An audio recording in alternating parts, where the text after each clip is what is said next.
Hi guys! I get a lot of questions asking about how I prepare for a day hike and what I take along with me. So I thought I'd make a video on this popular topic. The first factor of a hike I look into is mileage. Are we day hiking 22 miles to Mount Whitney today, or doing an easy jaunt up the North Fork of Big Pine to the Big Pine Lakes? If you don't know what you're getting yourself into, you could be underprepared and dissatisfied with your hike. You may not want to hike very far, and there's nothing worse than bailing on a hike because you underestimated the distance. So knowing the total distance of the hike is the first thing I check. The second thing I check is, what is the trail elevation profile for the hike? Many of you might be asking yourself, what is a trail elevation profile? And it's basically a chart of the trail's elevation gain and descent notated by mile markers along the entire trail. This is extremely helpful when planning for a hike you may be unfamiliar with and when needing to know what you might be getting yourself into. The third thing I look into is, how much water do I need to bring with me? This all has to do with the time of the year and the conditions, really. If you're hiking in the Sierra above 10,000 feet in July, will there be water for you to filter from seasonal streams? Most likely.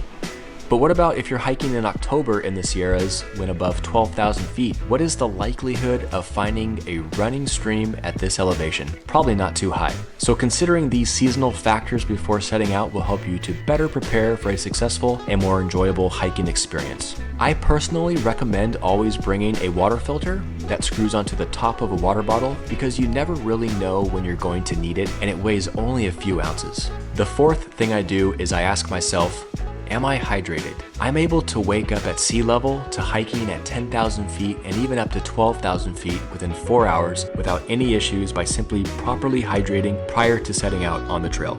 My regimen normally consists of a combination of at least a liter of electrolytes and water a couple of hours pre-hike. This gives my body enough time to absorb the water and electrolytes into my system so I am physically hydrated and prepared to exert myself several thousand feet above sea level. Hydrating your body prior to ascending 10,000 feet above sea level also staves off altitude sickness, which is very common in the Sierra and many high altitude mountain ranges. That was easy. The fifth thing I do when preparing for a hike is asking myself, am I hungry and what am I bringing with me for fuel? To me, there is nothing worse than setting out on a big hike starving, so I like to make sure I eat a proper meal prior to setting out on the trail. I commonly eat a high protein and carb breakfast or lunch prior to setting out, but have been known to occasionally hike on an empty stomach as well. It really just comes down to how I am feeling on the day. If hiking on an empty stomach, I always make sure to bring something to eat which is natural, high in protein, and contains enough carbs for fuel. You are the best at determining what works best for your body based on your own experience. The sixth thing I do when preparing for a hike is determine which snacks I'm going to bring with me, because everyone likes snacks, right? Some of my all-time favorite snacks are bananas, protein bars, Quest cookies, which are high in protein and have a little bit of carbs, and bonobo bars, which are high in carbs. These snacks provide me with the energy to keep me going up the mountain. The seventh thing I do when preparing for a hike is I assess what the weather will be like. Is it going to be hot?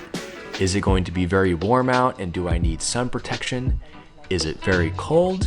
Will it rain? Has it been raining? Is the trail muddy and will I need extra socks? I literally assess everything because ultimately I want to have a good time, but at the same time I also want to carry as little as possible on my back and only plan on bringing the essentials. Why carry extra weight if I don't need to, right? So I'm always sure to check the forecast, so I only bring the essentials with me. The eighth thing I look into is the time of day I'm hiking. If I'm hiking early in the morning at a high elevation in the Sierra in June, I may opt to bring my micro spikes for traction. But if it's June and let's say it's 3 p.m., the snow is already slush depending on if it's an eastern or western slope, and I probably won't even need micro spikes. These are just things to consider when you're setting out on the trail for a hike. Also, if it's July in the Sierra and I'm at a high exposed elevation, I always check the weather report beforehand to determine if thunderstorms are forecasted, because there is nothing worse than being caught in a thunderstorm. If you've watched my videos from last year, you'll know why. The ninth thing I assess is my footwear. I love my Nike trail runners, but I sure do like my Gore-Tex boots when I'm calf deep in snow. Assessing recent snow reports also helps to determine how new or old the snow you're about to hike on is. And again, hiking early in the morning, the snow will likely have that thin iced over crust, and slapping some micro spikes onto your trail runners will do the trick. But if setting out later in the afternoon when snowy conditions could be slush, you may want to consider your boots. And the last thing I check is, do I have my map? I use the Gaia GPS map app on my phone for all of my hikes, and I always make sure I download the map prior to setting my phone on airplane mode before heading out into the backcountry of the Sierra Nevada. This way I have my map downloaded and I'm ready for my hike, and I know exactly where I am no matter where I end up in the backcountry. It is the best way to track my hike and know exactly where I am at all times. On countless occasions I have used it when I've been lost on the trail or have navigated through snow and I can't even see the trail, and without this app I would truly be lost. So I always take a digital map with me so I know exactly where I am. So these are my top 10 things I do when preparing for a hike. I hope that this information has been informative and is useful for you the next time you set out on a hike. If there are any burning questions in regards to hiking, backpacking, or other related topics, please share them in the comment section below, and I'll make sure to make a video about the question that receives the most thumbs up. Until next time, this is Sheedy33. Happy hiking.